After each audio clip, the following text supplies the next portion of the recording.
मंदिराचा जो काही जीर्णोद्धार होणार आहे त्यानिमित्ताने भूमिपूजनाच्या कार्यक्रमाला आपण आरंभ करणार आहोत। परंतु कार्यक्रम आपल्याला आरंभ करण्यापूर्वी भूमिपूजन नक्की का करावं आणि अशा पद्धतीने का करावं थोडी 5 मिनिटं माहिती देणार आहे फक्त, कारण आपण काय करतोय हे आपल्याला समजणं नक्की गरजेचं आहे। आता भूमिपूजन म्हणजे नक्की काय, प्रामुख्याने आज आपण जिथे ते खांदणार आहोत, भूमीची पूजा करणार आहोत। तर थोडक्यात काय भूमी म्हणजे काय, तर आपली माताच आहे, जिला आपण धरणी माता म्हणतो, भूमी माता म्हणतो। आणि ज्या वेळेला आपण तिथे तिच्यावर घाव घालणार, शेवटी ती पण आपली माताच आहे ना। आता तिच्या उदरामध्ये समावलेले जे जीव असतात, आता उद्या इथे मंदिर काढायचं झालं किंवा इथे आपल्याला खांदायचं झालं, आपण जेसीबी लावणार किंवा कसंही, तर आपण विचार करणार का खाली काही जीव आहेत का, प्राणी जीव जंतू आहेत का, आपण आपलं करणार, म्हणजे ही सेवा म्हणूनच आपण करणार आहोत। तरी पण जमिनीच्या आतमध्ये, भूमीच्या आतमध्ये अनेक असे लाखो जीव जंतू असतात, त्यांच्या घरावर आपला कोणताही अधिकार नसतो। आपण ते खाल्लं की त्यांचे लाखो जीव जंतूंचे घर हे उद्ध्वस्त होतात। मग त्यामुळे आपल्याला कोणत्याही प्रकारचा दोष लागू नये आणि आपण भूमी खनन करणार आहोत, शेवटी तिच्यावर घाव घालणार आहोत। आपल्याला जर कोणी घाव केला तर आपल्याला त्रास होतोच, त्याचप्रमाणे ती पण आपली माताच आहे। मग भूमिपूजनाच्या स्वरूपामध्ये आपल्याला तिची प्रार्थना करायची आहे आधी की हे धरणी माते, भूमी माते, आम्ही ह्या मंदिराच्या जीर्णोद्धारासाठी तुझं खनन करणार आहोत किंवा तिथे भूमिपूजनाच्या स्वरूपाने इथे आम्ही घाव घालणार आहोत। तर तुला ज्या यातना होतील, तुझ्या उदरामध्ये जे काही जीव जंतू असतील त्यांचा काही नकळत मृत्यू होईल, हिंसा होईल, त्याचा दोष आम्हाला कोणाला लागू देऊ नका।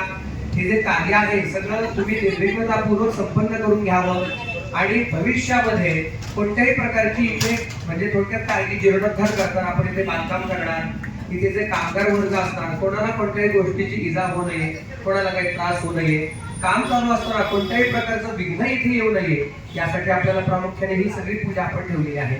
अनेक वेळेला आपण भूमिपूजन करतो, आपल्याला वाटतं भूमिपूजन म्हणजे नुसते 4 तिथे आपण घाव घातले म्हणजे भूमिपूजन झालं अशातला भाग नाहीये। त्याच्यासाठी आपल्याला तो प्रॉपर विधी सांगितलेला आहे, शास्त्राप्रमाणे त्याचे काही नियम असतात, म्हणून ते नियमाप्रमाणे आपल्याला संकल्प करून भूमी मातेची, धरणी मातेची, स्वामी महाराजांची प्रार्थना करायची आहे। हे जे सगळं कार्य आहे ते आज चालू झाल्यापासून सगळं कार्य व्यवस्थित होऊ द्या, म्हणजे जे मंदिर बनेपर्यंत जे काही मधल्या गोष्टी असतील कोणत्याही प्रकारचं विघ्न बाधा इथे येऊ देऊ नका, सगळं कार्य निर्विघ्नतापूर्वक संपन्न होऊ द्या।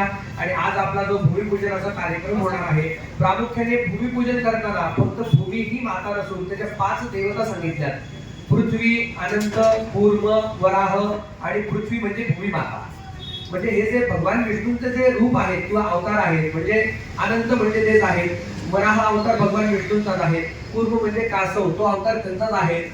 थोडक्यात काय की ह्या त्यांचा परिवार आहे आणि ज्या वेळेला आपण एखाद्या देवतेची पूजा करतो तर त्यांना त्यांच्या परिवारासहित आमंत्रण करून आपल्याला पूजन करायचं असतं। पण इथे 5 छोटे छोटे दगड आपण आणलेले आहेत, त्या दगडांचं पूजन करायचं, त्या शिळा ज्या आहेत त्याचं पूजन करायचं आहे आणि नंतर ते आपल्याला काम चालू असताना जमिनीमध्ये खाली घालायचे आहे। ठीक आहे, तर अशा स्वरूपाने आपलं भूमिपूजन होणार आहे। या भूमिपूजनाच्या कार्यक्रमामध्ये आरंभ करताना आपल्याला महाराजांना विडा ठेवायचा आहे, दत्त महाराजांना इथे विडा ठेवायचा आहे। खरं तर आज आपण इथे बसलो आहोत, तर इथे जे आता खरं अर्थाने माझ्याकडे पण स्वामींचंच मंदिर आहे, काकांना माहिती आहे, पण आज त्यांनी मला विशेष स्वरूपाने बोलवलं की तुम्ही नक्की या। तर बोलवणारे किंवा करणारे आपण कोणीच नाही आहोत, तर हे खरं तर महाराजांनी ठरवलेलं आहे की कोण करणार आहे, आपण फक्त माध्यम असतो, करते करविते स्वामी महाराजच आहेत। खरं तर आपल्या सगळ्यांचंच म्हणजे आम्ही काही गुरुजी असो किंवा आपण असो, आपलं परम भाग्य आहे की आपल्या हाताने हे सगळं कार्य आज संपन्न होणार आहे। ठीक आहे, तर भक्तिभावाने, श्रद्धाभावाने आपल्याला हे कार्य सगळं संपन्न करायचं आहे। मनामध्ये भावना अशी ठेवायची की महाराज प्रत्यक्ष स्वरूपाने आपल्या समोर आहेत, दत्त महाराज आपल्या पाठीशी आहेत आणि सगळं कार्य तेच पूर्ण करून घेत आहेत। ठीक आहे, आता कार्यक्रमाला सुरुवात करूया। भक्तिभावाने, श्रद्धाभावाने आपल्याला कार्यक्रमाला आरंभ करायचा आहे।